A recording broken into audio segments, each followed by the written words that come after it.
Rated M for mature.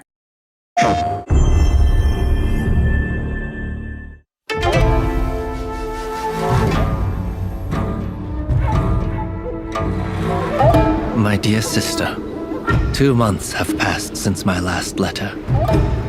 Time does move slow when you have little to do. As I sit and wait in this dreary cell, I watch the courtyard outside with great intrigue. Yesterday, I witnessed something quite special. A crow landed close to my window, attempting to grasp a piece of bread lodged just beyond its reach. This determined creature tried time and time again, but its beak was too short and too thick. Eventually, the crow left in what I concluded was defeat. But to my amazement, the crow flew back with a stick in its feet. This cunning bird used the stick to dislodge the food and fly away with its prize. A small victory, but it reminded me of our struggle, and that we must adapt if our plan is to succeed. Some may shun the outsider's weapons and tactics, but we cannot be afraid to embrace them in pursuit of our goals. Spread the word to our allies. We must be like the crow.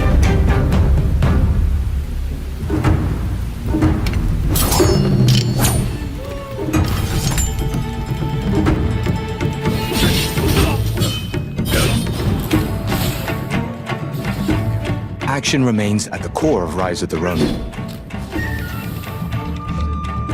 It is the culmination of our previous work on action games as Team Ninja.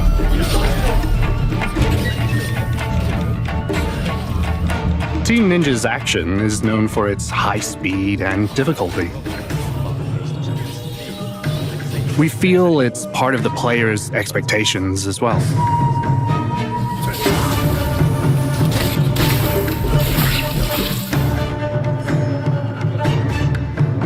There's the importance of action in gameplay, and the power of authenticity you get from a period drama story. Let's fight!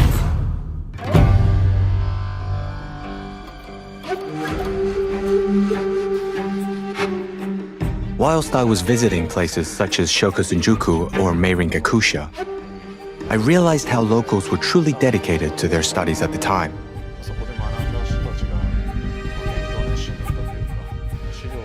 There were plenty of academic manuals, including research on the Dutch and Occidental weaponry.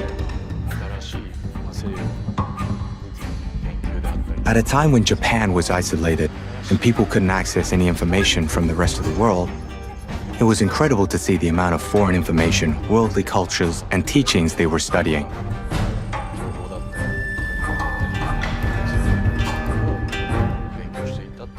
They then put this to good use in order to build Japan's future.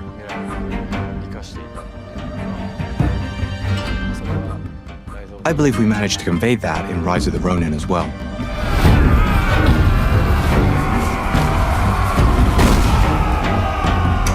Looking at the Bakumatsu era, there were many philosophers with different schools of thought.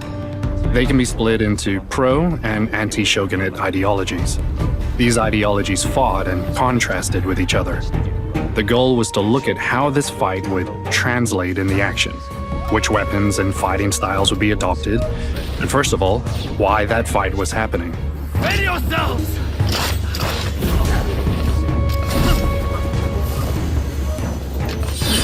We looked at each personality, along with the choice of weapon, and worked out how to make these battles authentic within Ronin. The more we researched, the more we found. The Munen style and the Hokushinto style as well demonstrated how these people lived their life through the katana, how it was their weapon of choice. It was here where we really felt the power of history. From that period, as we moved towards the modern era, weaponry changed. For example, handguns were introduced. We had to think how to integrate them and balance the use of them with close combat, which meant we had to develop gameplay that incorporated both close combat and ranged attacks. Bayonet was a logical addition when we thought of developing new weapons for Ronin. perfectly suits the Bakumatsu era. We dedicated time to working on adding new gimmicks and the fighting actions.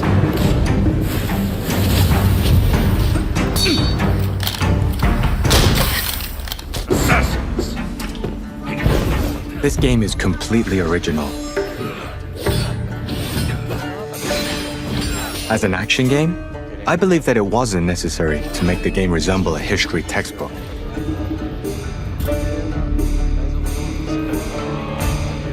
It was about creating a reality that was totally plausible in Rise of the Ronin's universe. The team would either agree or disagree to several ideas each day to crystallize what was possible in this game's universe.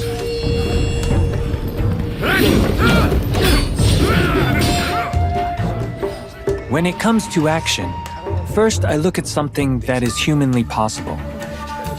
Actions you are able to achieve through exercise and training. This is the action that I wanted to make, rather than people just flying around. I wanted to explore what is possible for humans to achieve after long years of dedicated training.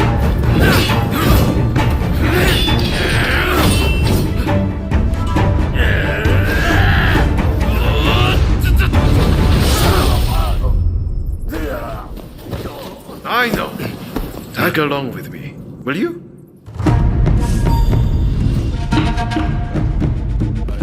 What we insisted on most whilst building Rise of the Ronin's story was creating a bond system.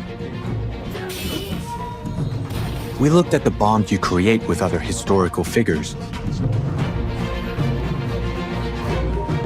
Then they can either help you or become opponents. Won't lay a finger on me! Depending on the people you take with you, this will also affect the techniques you can use too. Having a certain character with you will bring something unique. It also allows for unexpected combinations that might prove to be worthwhile. You can switch between characters as well.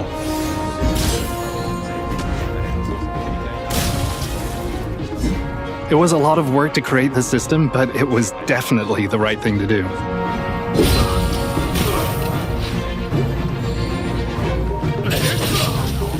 There is also the ability to read an enemy's moves to your advantage that is unique to this game. This is demonstrated through the counter-spark system.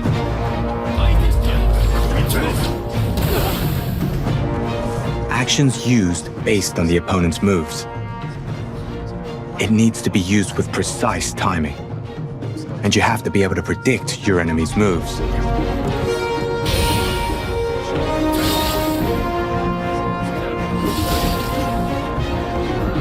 A large part of the combat in Ronin is based around a wide variety of actions you can choose to combat your enemies.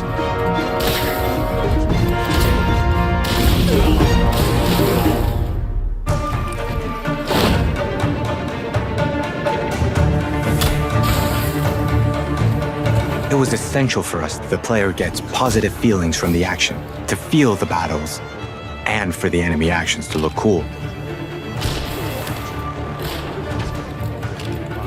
However, as we set the stage for the game and built its story, the period drama aspect was a strong element that we always kept in mind.